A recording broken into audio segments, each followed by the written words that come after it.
शुरू करते हैं नंबर सिस्टम के अगले एक्सरसाइज 1.2। क्वेश्चन नंबर 1 में हमें ट्रू और फॉल्स बताना है, जिसका पहला पार्ट है every irrational number is a real number. तो पहले तो हम जानेंगे कि रियल नंबर क्या होते हैं। रियल नंबर असल में कुछ हिस्सों में बटे हुए हैं, रैशनल और इरेशनल,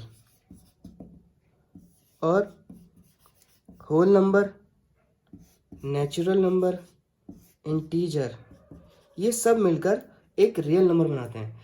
इसके अंदर अगर हम देखें, रैशनल नंबर जो होता है वो दो तरीके से हो सकता है। एक तो टर्मिनेटिंग और एक होता है non terminating but repeating decimals.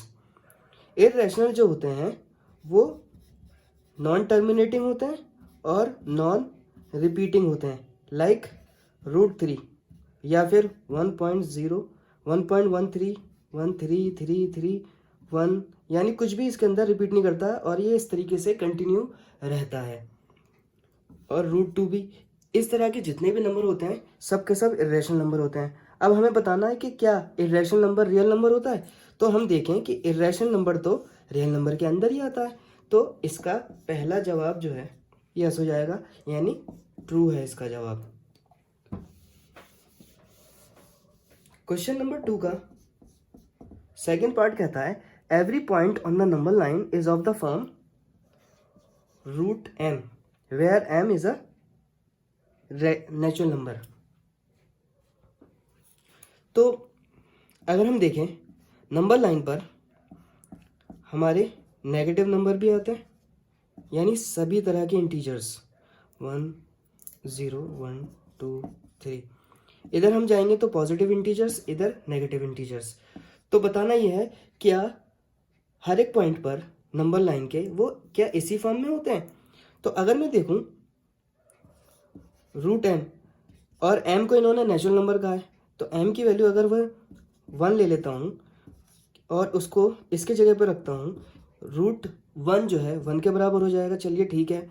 अगर मैं m की वैल्यू 2 ले लूँ और इसके अंदर रख दूँ तो √2 इसके अंदर नज़र आएगा क्या? नहीं आएगा। इस वजह से ये गलत है। इसका थर्ड पार्ट जो है वो कहता है कि every real number is an irrational number. तो हर रियल नंबर, मैंने जैसा कि बताया शुरू में, रियल नंबर जो होता है ये सबका कॉम्बिनेशन होता है, यानी इसमें होल नंबर भी आते हैं, नेचुरल नंबर भी आते हैं, इंटीजर्स भी आते हैं, इंटीजर्स, रैशनल, इरेशनल, ठीक है, सब आते हैं। तो रियल नंबर जैसे अगर मैं कहूँ 1, जैसे 2 कहूँ तो 2 रियल नंबर है, क्योंकि 2 जो है होल नंबर भी है, नेचुरल नंबर भी है और ये इसके अंदर आता है, तो ये एक रियल नंबर है। तो क्या ये इरेशनल रहेगा? तो हर रियल नंबर, हर एक रियल नंबर जो है इरेशनल नहीं हो सकता। तो सवाल ये कहता है क्या हर रियल नंबर इरेशनल हो जाएगा? बिल्कुल नहीं हो सकता ऐसा, क्योंकि 2 जो है होल नंबर, नेचुरल नंबर हो सकता है मगर इरेशनल नहीं हो सकता। ठीक है, तो ये वाला जवाब भी हमारा फॉल्स हो जाएगा। क्वेश्चन नंबर 2 की बात करते हैं। Are the square roots of all the positive integers irrational? If not, give an example. तो जैसे नंबर लाइन पे मैंने बताया, 0 के इधर जाएं तो नेगेटिव इंटीजर्स आते हैं, 0 के इधर जाएं तो पॉजिटिव इंटीजर आते हैं। इन्होंने कहा क्या इधर की तरफ जितने भी हैं, यानी पॉजिटिव इंटीजर जो भी होंगे नंबर लाइन पे, क्या वो इरेशनल होते हैं? जैसे मान लीजिए 1 2 3, इन सब का अगर मैं रूट लगाऊं, जैसे 1 का रूट तो 1 होता है, चलिए ठीक है, ये क्योंकि √2 इरेशनल होता है, √3 भी इरेशनल होता है, अगर 4 पे रूट लगा दूं तो ये तो 2 आ जाएगा। यानी ये बात जो है गलत हो जाएगी, क्योंकि √4 जो है हमारा वो 2 के बराबर आ जाएगा, जो कि इरेशनल नहीं है, और ये तो रैशनल होता है, यानी 2 को 2/1 भी लिख सकते हैं, और ये होल नंबर भी है और नेचुरल नंबर भी है। इस वजह से ये बात गलत है। क्वेश्चन नंबर 3 में हमें √5 को नंबर लाइन पे दिखाना है। इसके लिए एक हम ट्राइंगल बनाएंगे, क्योंकि ट्राइंगल के ज़रिए से हम किसी भी इरेशनल नंबर को शो कर पाते हैं।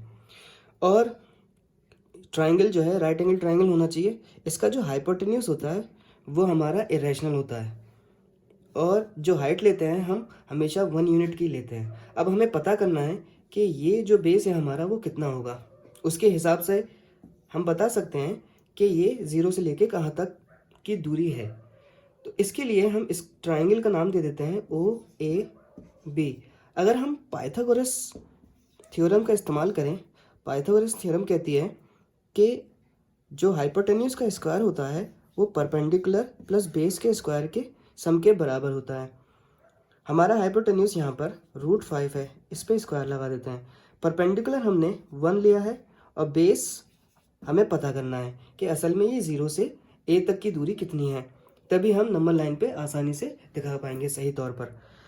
किसी पे भी किसी रूट पर अगर स्क्वायर आ जाता है तो रूट कैंसिल आउट हो जाता है।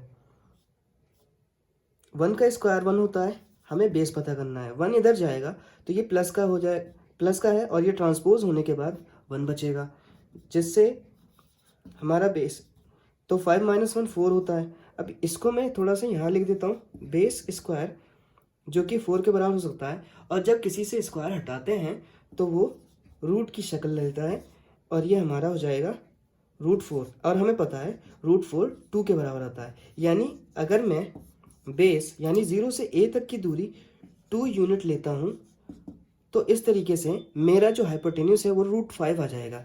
अब देखते हैं इसको हम नंबर लाइन पे कैसे शो करते हैं। अब हमें पता चल चुका है कि हमारा जो बेस है वो 2 यूनिट है, परपेंडिकुलर हम 1 यूनिट ही लेते हैं, और हाइपोटेन्यूस जो है वो √5 है, और इसको हमें नंबर लाइन पे दिखाना है। तो इसके लिए हम 0 से स्टार्टिंग करते हैं, क्योंकि बेस हमारा 2 यूनिट का है, तो O से लेकर A तक की दूरी 2 यूनिट हो जाएगी, और इसको नाम दे देते हैं A। यहाँ से हम परपेंडिकुलर लेंगे, और ये आपको स्केल से ही बनाना है तभी सही तौर पर आएगा, और इसको मिला देते हैं तो ये हमारा √5 है।